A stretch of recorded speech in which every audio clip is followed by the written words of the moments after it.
Welcome to the Evolve Beyond Limits podcast. I'm your host, Stacey Geisel. This podcast is dedicated to helping you create a life that sets your soul on fire. I believe that is truly possible for everybody, but you have to be willing to do a few things. You have to be willing to let go of your past conditioning. You have to be willing to break free from societal norms. And you have to be willing to get really curious about your life and how you can start to look at it differently. Each week, we will hear stories from people who have done exactly this. People who chose to disrupt the life path they were on, go against the grain, and share the lessons and perspective shifts they had to make along the way. Every episode is committed to not only inspiring you and connecting you with other amazing humans, but actually giving you the tools you need to use this information in your own life so that you continue to evolve and reconnect with your highest self. Are you ready? Let's have some fun.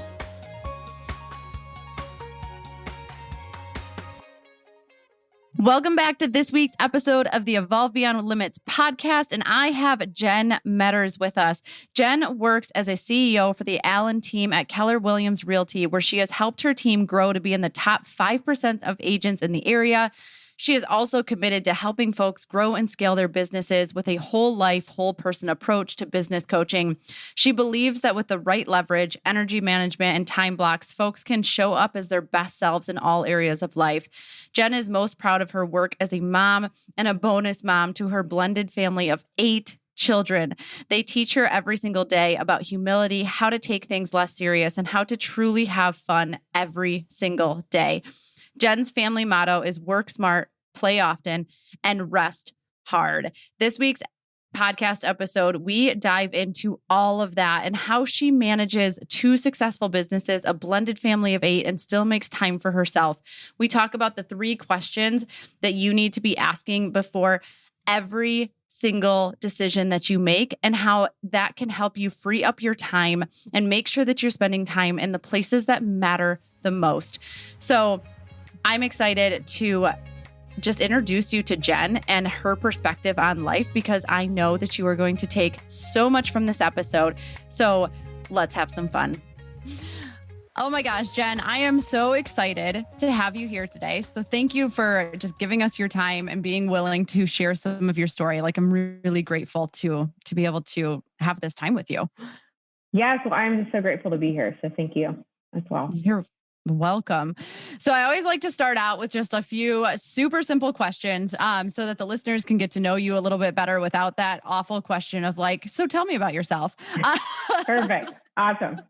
All right. So let's rock and roll. Where are you from and where do you live now? So I'm originally from Richmond, Virginia, and now I live in Asheville, North Carolina. And I've been here for about 25 years, maybe. Long time. Gosh. Yeah. Wow. Okay. So what's your favorite food? Ooh, favorite food. That's a great question. I really like sushi a lot. I really like all things fish, and then chocolate, of course. Yes. I'm with you on the all things fish. Sushi is probably my favorite thing too. Okay. It's so good. So good. Okay. Where is your favorite place to travel? Oh my gosh. Isla Mujeres in Mexico, a little tiny island. It's about 7 miles total off of Cancun. And I've been going there for years and just beautiful. And the people are amazing. The food I'm like a super food person.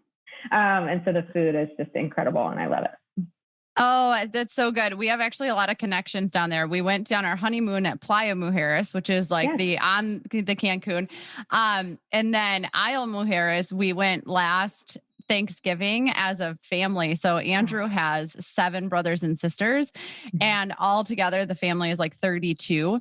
And we went as a full family on this. We surprised his parents with this sailboat trip across like to Isla Mujeres, which sounds really great until everyone ended up seasick except for like 3 people. It was like a movie. It was the funniest thing ever. But so we have to like go back and have like a redo because it's so funny.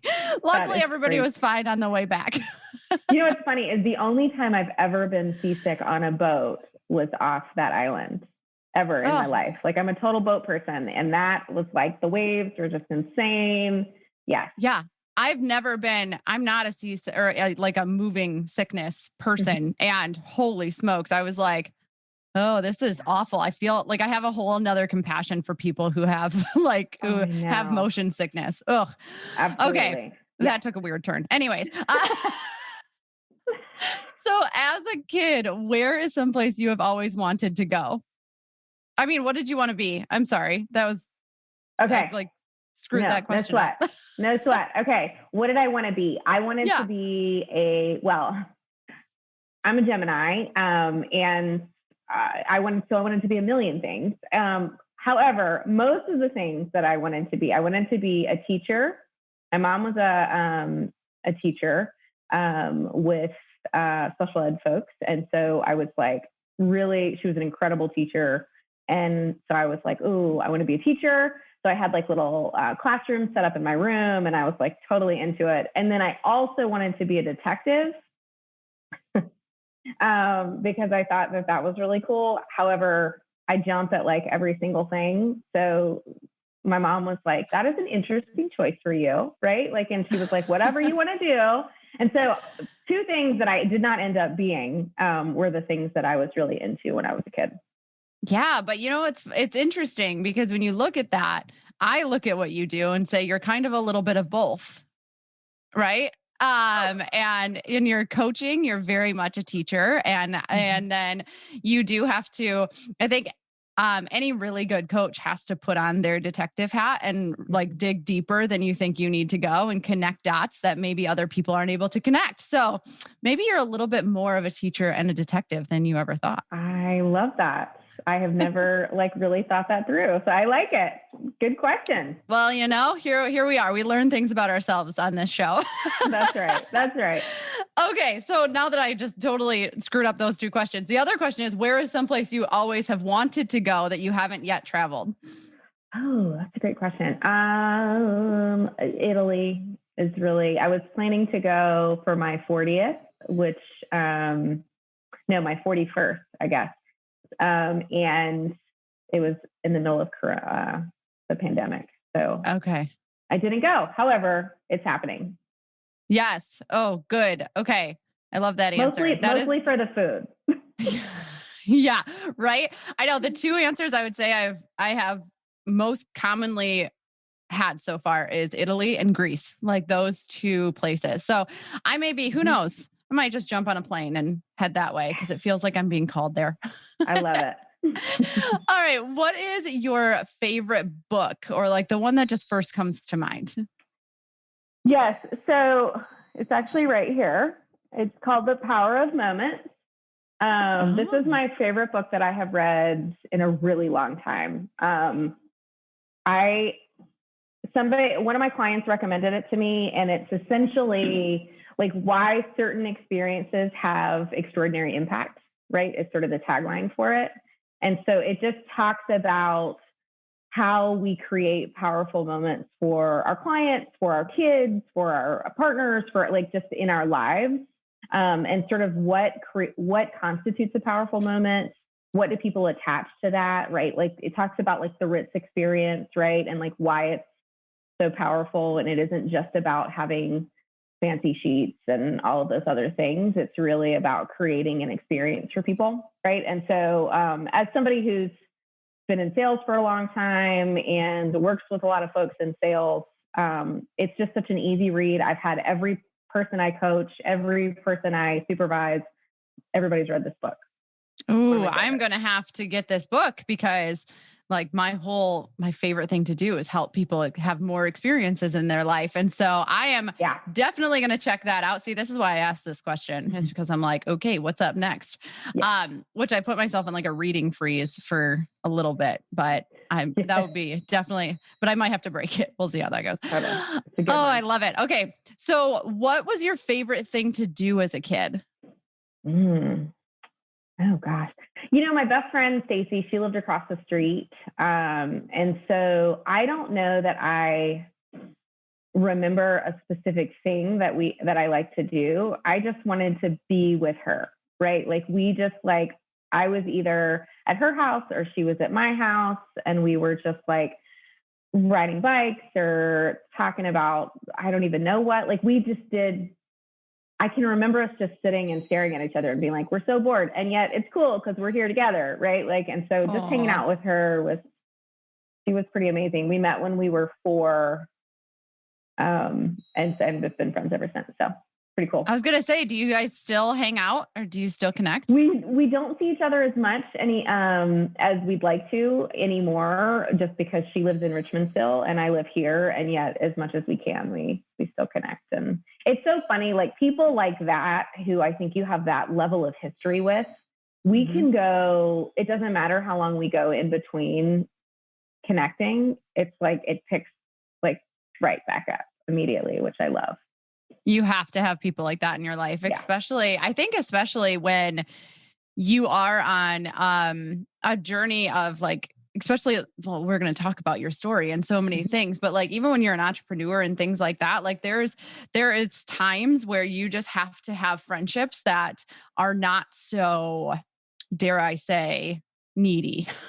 Right. Because, right. Totally. Like, and it's not a bad thing. And it's just a matter of like, I have realized that it's hard for me to have friends that I feel like I have to check a box with that. Like, if I don't connect with you this many times, then I'm not like, we're not as good of friends, as maybe we were. And, so I love that because it's more about the quality, right? Not the quantity of the time, but the quality that you guys have and the fact that you are able to do that. Like those are special friendships that you can never let go of. So it's so good. Absolutely. Absolutely. And with as many kids as I've got, honestly, it's, you kind of have, if you're going to be in my world, like you kind of have to, we all are so busy. Right. And so I'm always like, I get it. Like we're going to talk when it's time to talk and we won't when things are crazy, and that's okay. And I don't know. I always give a lot of grace around that because I really want a lot of grace around that. Right. Oh my gosh, that ebb and flow. And it is funny because we do have to give what we want to receive. Right. And so we can't be the friend that's like, oh, why don't you ever check up on me, if we're not the friend that's going to do that in return. And so I love that you brought that up because I think it is an important part of really just being a human, right? Like you have to give what you really want. And sometimes it can be easy to have expectations of other people, but then not want those same expectations placed on you. Yes, absolutely. Yeah. Absolutely. I work on that, most of the time I do okay. Right. It's a constant process. It's fine. Yeah. Okay. So for everybody listening, they're like, with how many kids I have, like most people, I feel like when you say that, like they're going to go to like, a fairly high number, but they're not going to go to the number that you're about to tell us. So how many kids do you have? Well, I'm a mom and a bonus mom to 8 children, 7 boys, 1 girl, and 1 grandchild who's 3. Oh my goodness. So this is so funny because when I first met Jen, I was like immediately loved your energy.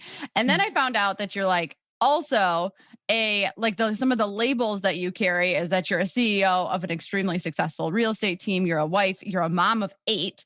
And I was like, okay, we have to get on the podcast and talk about this because like we need to know about how you've created such an amazing life for yourself and your family with having 8 children to juggle, having this team to juggle. Like, how did all of this kind of come about?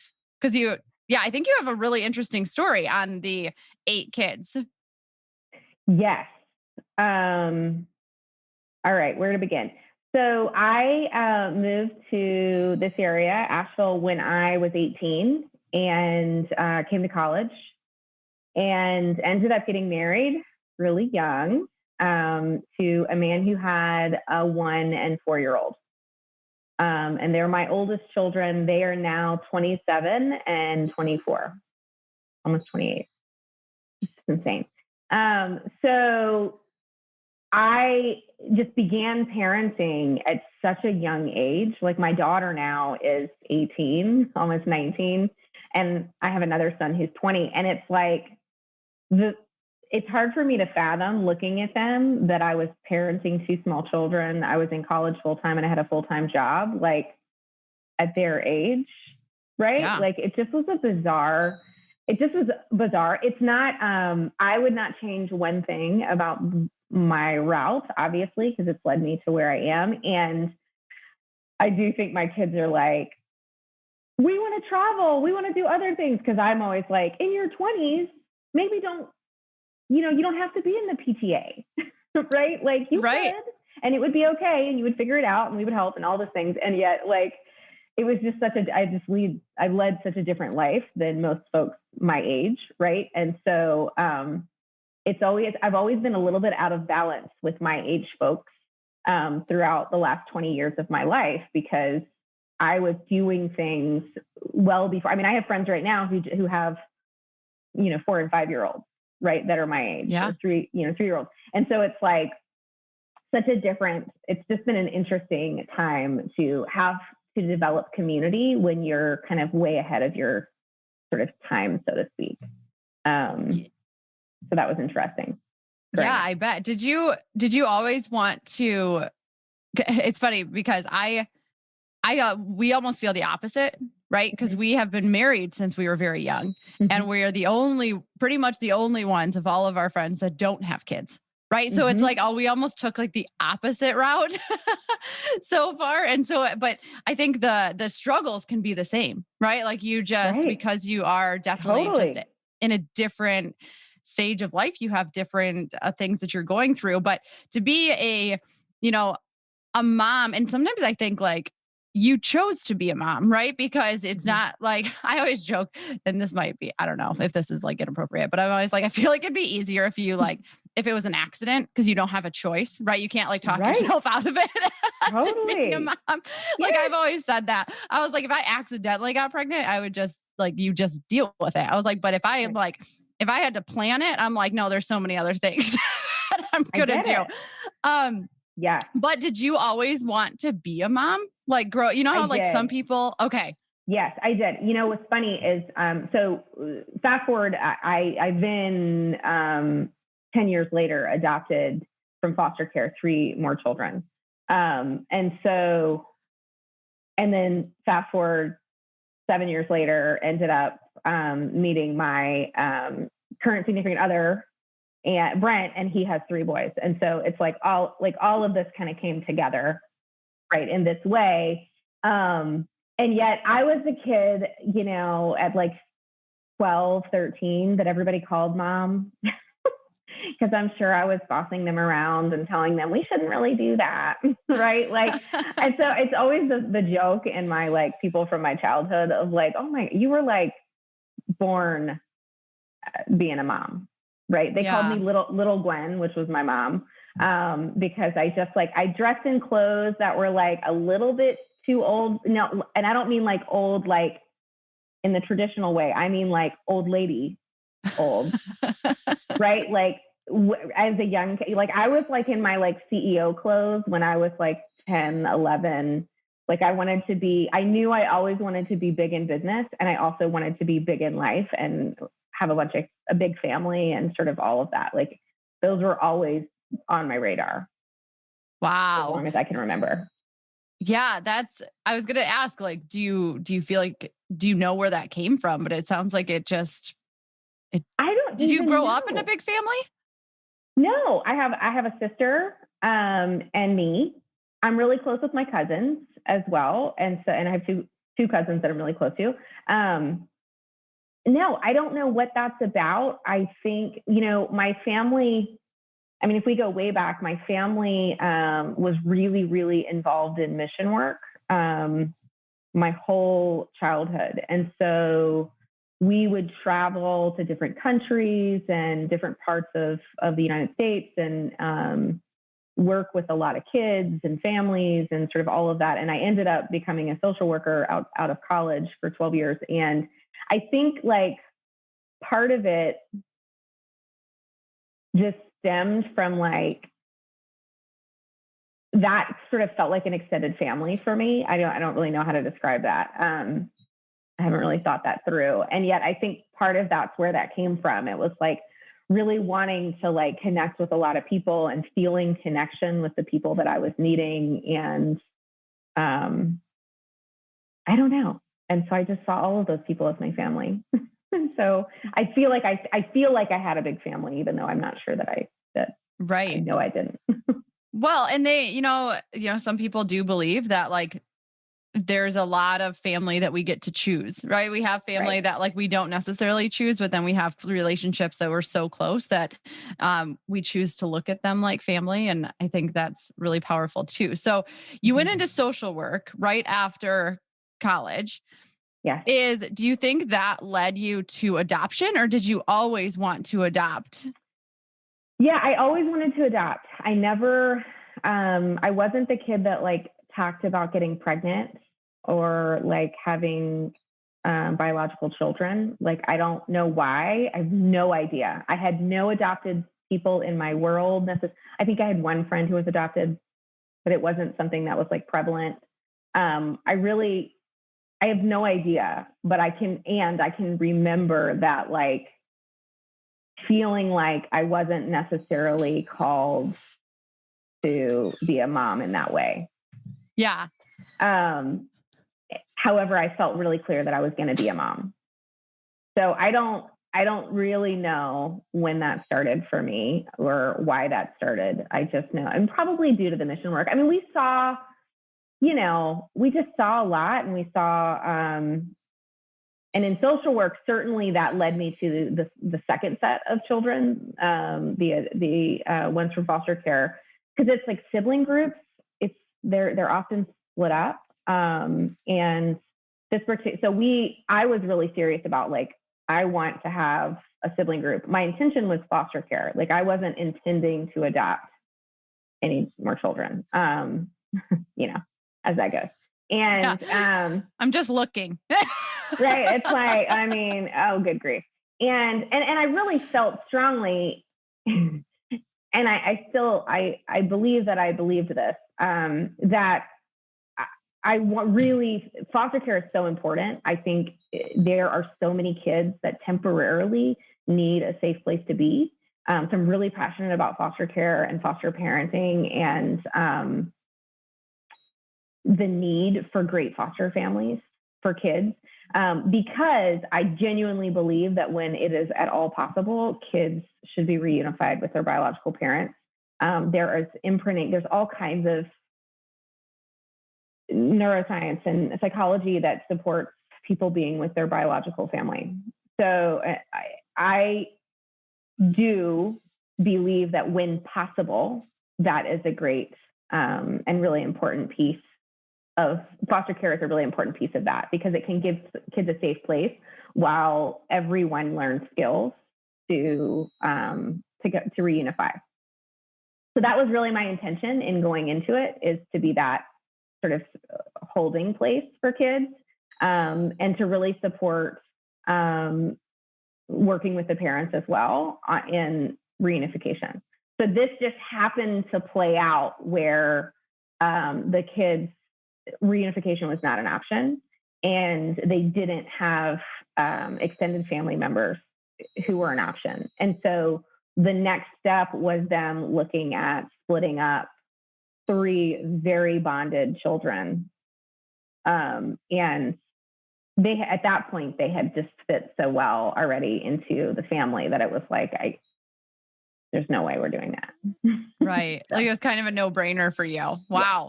So that is, and so I find it fascinating that it's funny because you have this, like you say, like obviously being with, biological is the best option. Mm-hmm. And then yet you have no biological children, right? No, I don't. None. I know. It's the weirdest thing.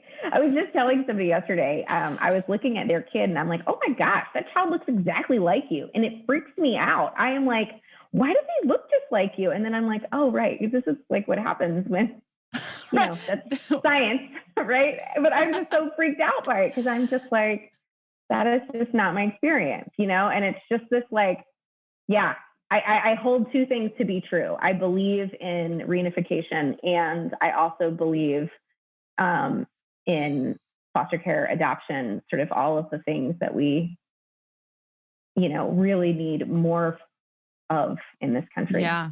Really. Oh man. that gave me chills just because I think that like, yeah, I mean, we obviously want the best case scenario, but best case Mhm. scenario is not always isn't always possible. And so that's where all of those other things are gonna come in. And I think that it's really beautiful for like, cause I think people and I mean, I used to be this way because my husband's always been very like open to adoption. Mhm. Because he doesn't well, we actually do have an adopted nephew now, Mhm. from Africa. But prior to that, there was no adoption necessarily in his family. It was just a like he witnessed a lot of friends growing up that were adopted and like his whole mindset is like they wouldn't have the life that they get to have if somebody wasn't willing to take a chance on them, Mhm. and bring them into their family and love them as their own. And I just think it's beautiful that you have done that in so many ways. Like, and that you would just have, you can tell that you have this huge heart because to be able to not even think, um, of having that like, well, what if I don't love them enough because they're not Mm. biologically mine or something, because I think people would be concerned about that. Mhm. Like I said, I'm like, man, could I love a like because I'm also that type of person that never wanted to like could never imagine myself pregnant or Mhm. I was like, that just seems like the whole thing seems bizarre to me. Mhm. But I know it's like a beautiful thing, but I'm just like, it seems so weird. You my people. And so, but like the adoption aspect is like, oh, but could I love a child that like you didn't have like maybe that it's just like that connection with, but it's like it goes so beyond that. And so I think it's really beautiful that you've been able to create that in your life and have 8 kids that you love more than anything and give them such an amazing life without any of them being biological. It just shows a really beautiful aspect of who you are. And there's something that you said earlier that I want to touch back on. Mm. It was a while ago, so luckily I wrote notes. But Mhm. is that you said growing up, you always wanted to know that you wanted to be big in business and you wanted to have this big family. And I find that so inspiring because like there was never a doubt in you that you couldn't have it all. I know. Isn't that weird? Well, yeah, I mean, do you like where does that what does that come from? Because you and literally you're living it. Yeah. Yeah, I know. I think I always say that I am a perfect sort of hybrid of my two parents. And my dad was the like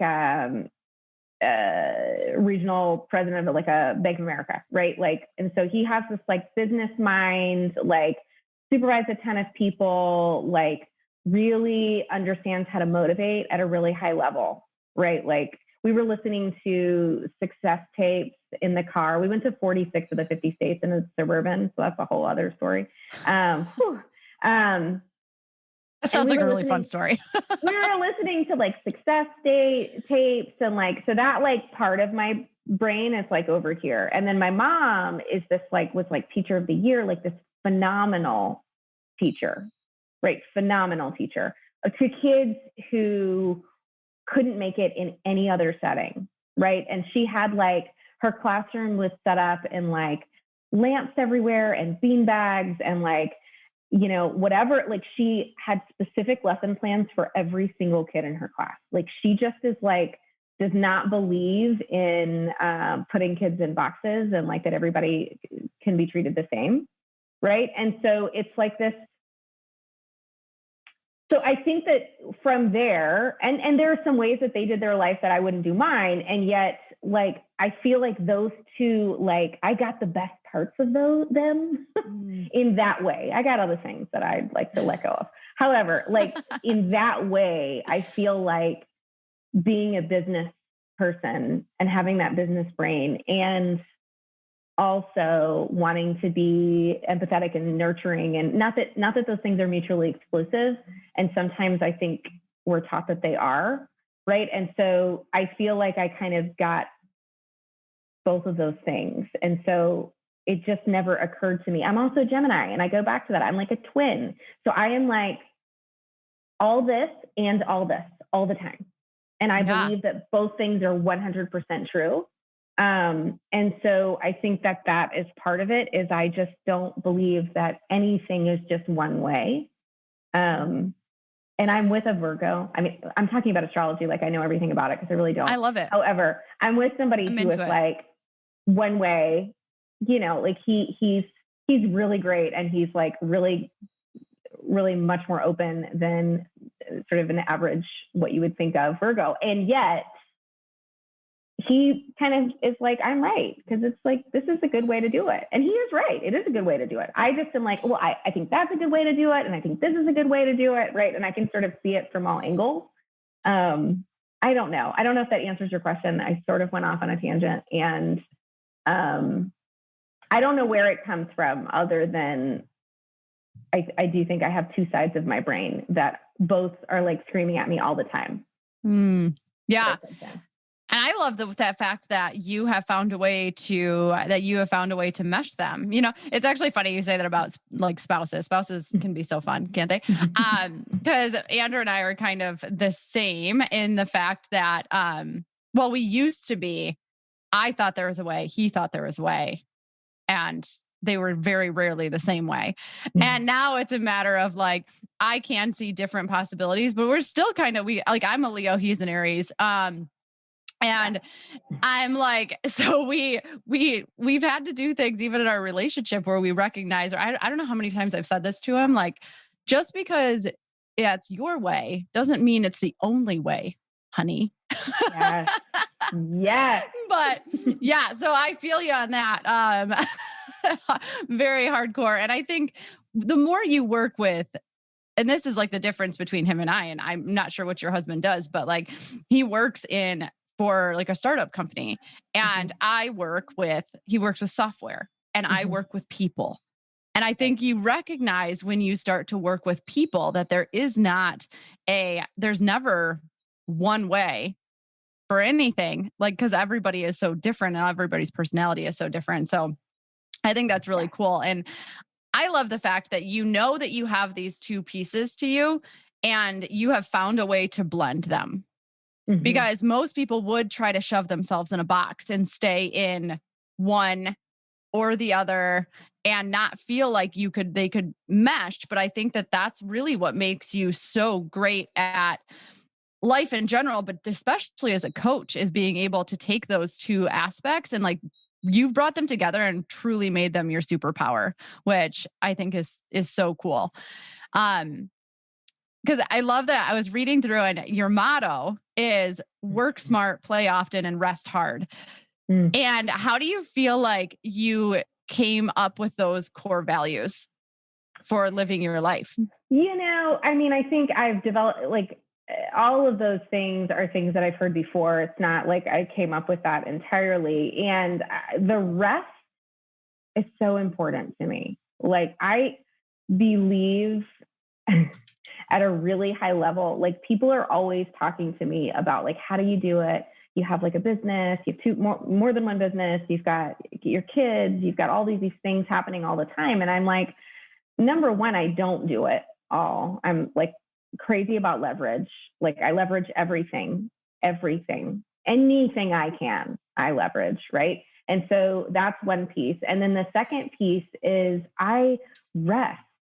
So I don't feel, I have like the opposite of FOMO. What is that, like JOMO, like joy of missing out, right? Like I'm like an introvert extrovert, right? So like I love people. I can seem like an extrovert, right? Because I'm really outgoing and bubbly and high energy.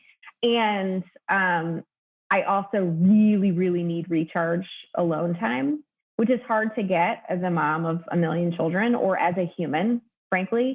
And so I'm very intentional about rest and not packing my schedule so full. And sometimes I fail at this, and I feel it in my body physiologically. I feel it emotionally in the way that I'm responding to things. And I know, like, nope, you got to take that time. And so something I've adopted in the last several years that has been a game changer I travel alone.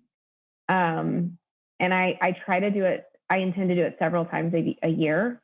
My goal, the pandemic kind of messed me up. My goal this last year was to be alone for at least 4 days, once a quarter. And I wasn't able to do quite that much this past year. And yet that's my intention moving forward all the time. And I just find a place and I do a lot of research about, like, I went to Nantucket, which is super random. But just one day I woke up and I was like, I saw myself in this little seaside cottage and it was somewhere up north. And I was like, okay. And then I started looking on Pinterest and and then I found the cottage that was in my head and it was in Nantucket. So I was like, all right, well, this is where I'm going to go. And a nor'easter came one day in and it was 60-mile-an-hour winds. I was 10 steps from the beach. And people were checking on me because it was also like off season. And so they were like, there's nobody around me. I'm like totally alone in this like far corner of Nantucket and on Sconset. And I loved it. It was amazing. It was the best week of my life. I couldn't even get off the island because they have like little tiny planes and they weren't flying and because of the nor'easter. And so I just stayed. I met this incredible couple, older couple, probably my parents' age, at this restaurant that I could walk to. And I sat at the bar and got to know everybody. And they had lived there for a really long time. And they came and got me on the last night and because I didn't have a car. And they took me all around and showed me everything. And she was an author. So she like gave me her book. And I mean, it was just, it's like that, those kind of moments do not happen when you're traveling with a bunch of other people, right? Like there's no way I would have had that moment. Like the bartender and I became like fast friends and she's like, oh my gosh, whenever you come back, like you can borrow our car because, I just was like, oh, I'll bike everywhere. Well, in 60-mile-an-hour winds, you can't actually bike. It's a thing. Right. And so like, it just so everyone knows like those connections. And like, I had like a yoga teacher come to the house. I mean, this is total privilege. And I am very clear on my privilege of that I'm able to do that. And not everybody can. And so I think it started before then. The rest hard started with really small increments of time and not fancy trips and all of those things. And yet it's sort of evolved over time. And like, this is my time. And it's a game changer. I come back and I feel like I'm so much of a better mom and human and boss. And all the things, right? I know. Right. I just stepped back into 2 days ago. I got back from Sedona on a solo trip for about 6 days. And you're so right, because you do have experiences that you would never have if you were with your family, if you were with a significant other, because you're focused on them. You're not necessarily focused on you or the things that are going on around you. And so I love that you said that. And I also love that, and maybe I'll touch on this in the post show of like the start small, right? Like we don't have to schedule these big trips. There's things that we can do in our everyday life if we just look around, if we look up and we see the opportunities that we actually have. So one thing that you had told me one time is that you like love saying no. And because that is literally how you get, I mean, when you have 8 kids and you're running 2 businesses and you have all the things, like you have to learn how to say no. But so many women have so much guilt around that word of saying no. So can you just talk a little bit more about that? Yeah, it's not something that I learned immediately. It's taken me a really long time, I think, to really learn this lesson, and had some really hard lessons over my childhood and adulthood, really being a pleaser and really wanting to just, I always say, bend myself into a pretzel for somebody else, like somebody else's pretzel. Right. And I did that for a long time. I have failed marriages because of it. I have got really physically sick several times in my life with various autoimmune and all kinds of things in my past from doing that. And the last time I got sick, I was going through a divorce infidelity, all kinds of crazy, awful things. And I always say it was kind of like I was 9 months pregnant, right? Like, because we had at that time told the kids that they would be adopted. And then we couldn't, we weren't going to give them the family that we had told them that they were going to have. And that was just really hard. And definitely hard on the family, hard on my sort of physiology. Like, I tend to be a physical manifester of stress. And so that piece of it really, I got really sick. Bottom line, I got really sick from that. And they diagnosed me with like a million things, rheumatoid arthritis, lupus, MS. I couldn't walk. My joints were locking up. And so I was having all kinds of issues. I was on a million medications, like all of these things. And I remember one day I'm parenting from the bed. I have 3 small kids at home. My other 2 were a little bit older. They were still there, but a little older. And I'm parenting these 3 kids from the bed. And I'm just like, what am I doing? Like, why am I what am I doing? Why am I here? And that was really a moment of like clarity for me of like, no, I cannot bend myself into a pretzel for relationships, because the truth is that relationship didn't end because of any one thing or one person, right? It ended because I stopped showing up as an individual or as a person and became some idea that I thought, I don't know, like someone else's idea of what I should be, right? And I'm not even sure who put that on me. I think I put it on myself. And so that was just a really powerful moment of like, no, I'm just going to like go back. Because when I was a kid, I remember feeling so sure about things. And then in that moment, I felt so unsure about everything. And it was because I lost like myself completely. Right. And that's nobody's fault but my own. I just lost her. And so long story short, in that moment, I was just like, nope, I'm going to get her back. Like, this isn't going to happen. And so I called my doctor. I call him Dr. Death, because he was handing me disability paperwork and telling me I was never going to be out of a wheelchair. And it was like really dramatic. And I called him and I said, look, I'm not taking the steroids that I'm on, the anti-malarials I'm on, the antibiotics I'm on, like I'm done. Like, I'm done with this. And he's like, I don't recommend this. You're going to progress much faster. Like, essentially, I mean, you could die. Like, don't do that. And I was just like, nope. I knew it in my gut. Like, the girl, the woman, the human that I knew I was like, I know what this is. And I don't care what the tests say. Like, this, for me, chronic illness is a real thing. I'm not suggesting that it is not. For me, I knew it was my body's rejection of the pretzel and the places it wanted to put itself. And it was just like, stop. And so I stopped. I got off all the medication, which you cannot do cold turkey, by the way. That causes all kinds of other problems with steroids. However, I figured it out.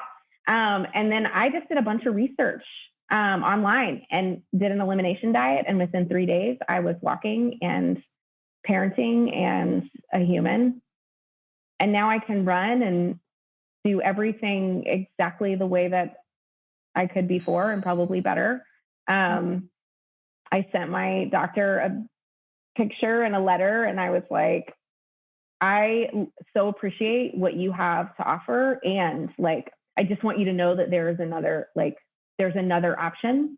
Not right. Like, cause I just was like, I was given one option and that was it. And I think lots of people without the same resources that I have, I'm just full of privilege, you're on medication forever. You're on disability. You're on all of those things. And maybe, I don't know. I don't want to go off on chronic illness because I genuinely believe it is a real thing. And I just think that we all have to like be so in tune with our bodies and our knowing at a really high level. And I think I knew 100%. Yeah. I love that. And, I work with, I study a lot of Ayurveda, which is is the science of how life works essentially. Mm. And like, it's interesting because listening to your story, we stop looking at ourselves as humans and we start looking at ourselves as labels. Right. And we do that in relationships too. Like when you think about how often we do that to our significant other, like we forget that they're a human being in there with a soul. And we just start looking at them as like whatever label we've happened to put on them that day or they've taken on. And I think that in Ayurveda, the belief is that everything is going to manifest energetically. And then if we ignore it for long enough, it will manifest physically in our body. So I believe that things are absolutely things, but the power to heal yourself is beyond. But here's the thing. You can't put a Band-Aid on it. You have to actually change your entire life and the way that you are doing life. And sometimes that means giving up relationships. Sometimes that means saying no a whole lot more. Sometimes that means rest. But if you don't, it's going to keep coming back. And I just think that's so powerful because you made a choice and you knew and you trusted yourself enough to say, I have the power to heal whatever this is. And I believe in medications and things like that. And I just think they should be a something to bridge the gap until you're ready to kind of take it. But you can't just take the medication, right? You have to be willing to look at every aspect of your life and say, what is going on here? Like that's the same thing, with my story, which I shared before of even like getting my body back to the way that to being healthy again. It wasn't as simple as eat a little bit more or, take this or do this. It was like, I had to look at every aspect of my life and say, what am I doing? Like, just like you said, what am I doing? Like, and I think I think we're lucky to have those moments of clarity of like, oh shit, like I've created this. How do I get out? Totally. Yes. So good. Yeah. Oh, and man. I think going back to your question about the no, so it's like ever since that moment, I'm like, I always ask myself 3 questions. It's like, does this feed my soul? Does this make me money? Is this something only I can do? And if it feeds my soul, it's going to go on my calendar, right? Like, yes. If it makes me money, it might go on my calendar. I'm going to ask more questions because just making money without any sort of soul nourishment, I will die. So I'm not interested in that, right? And then am I the only person that can do this? It's like, I'm going to ask myself that question about every single thing because there is only, like, we all have the same 24 hours. And I want to make sure that I'm spending it doing the things that are really going to move me forward, move my family forward, move us closer to where, what we want, those types of things. And those 3 questions have been a game changer for me in making decisions. Because if somebody asks me to do something, I'm like, all right, I just run through the questions in my head and then I'm not going to do it. I do not bake for school. Never. Like I'm never going to do that. I'm never going to do it. The answer is always going to be no. Now, if you need somebody to pay a little extra on a field trip, I'm your girl. Like, and I have privilege. I'm totally unaware of the privilege that I have to be able to do that. And I also know time-wise that like, that's what I can offer. Right. Yeah. And so I do not try like these whole like perfection and the lunches and the like I am in awe of moms who can do all of those things. And like their kids like are not in like stained clothing.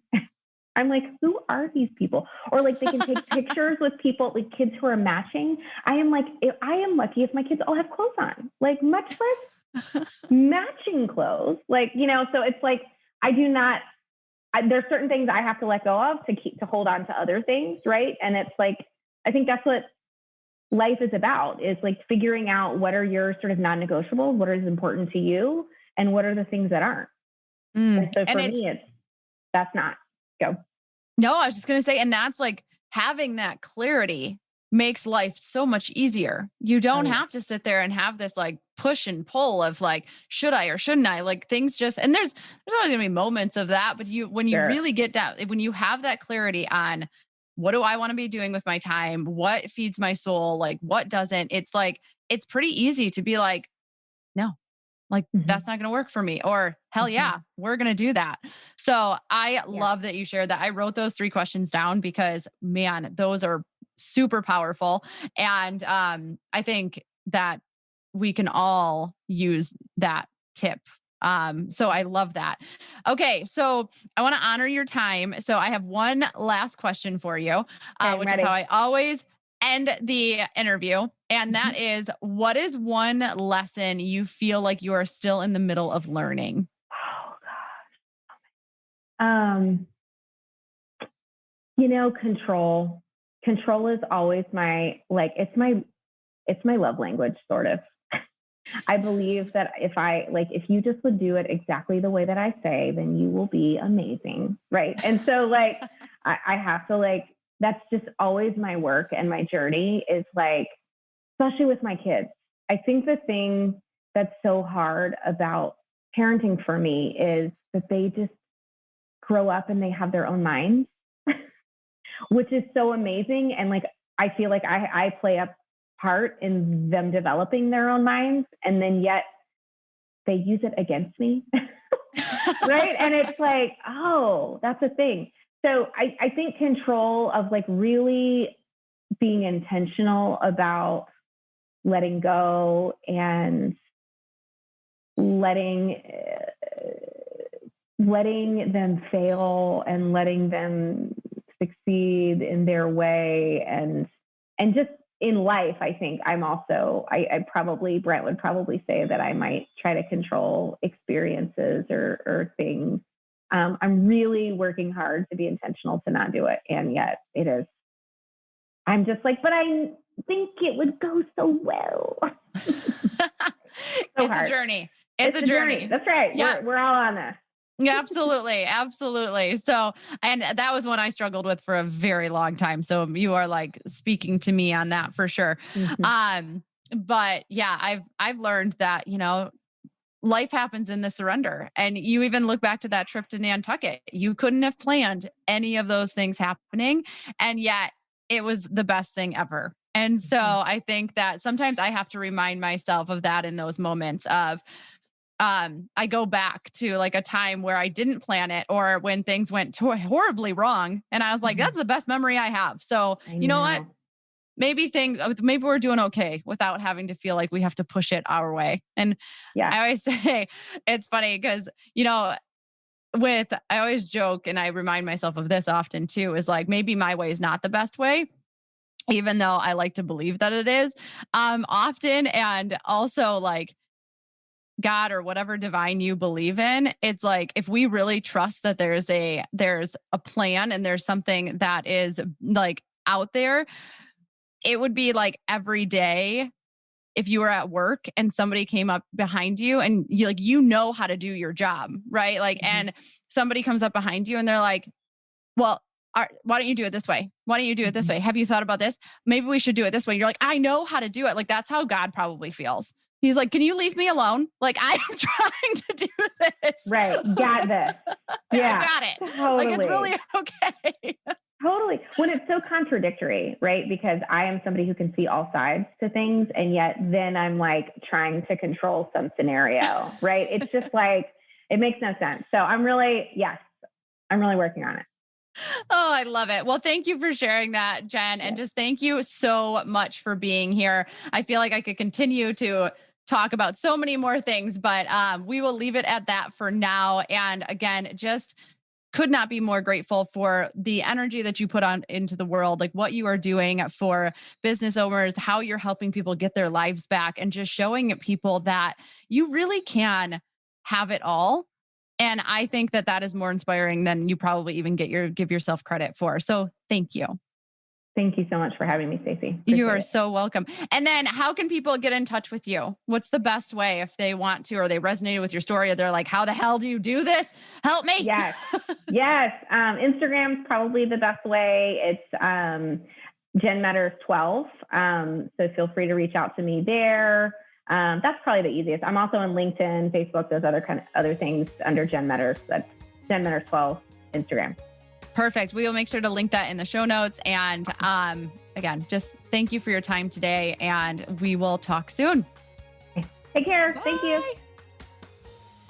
Welcome to the Evolve Beyond Limits podcast post show. We just finished up the interview with Jen, and she is, I think we can all say that she is amazing. And I think that there's parts and aspects of her story that she actually didn't intend to share. And those are the pieces that stuck out to me the most. Like the fact that she was literally couldn't move in her bed, and she made a choice to change her life and do things different. And I think that shows the power in what we're actually capable of.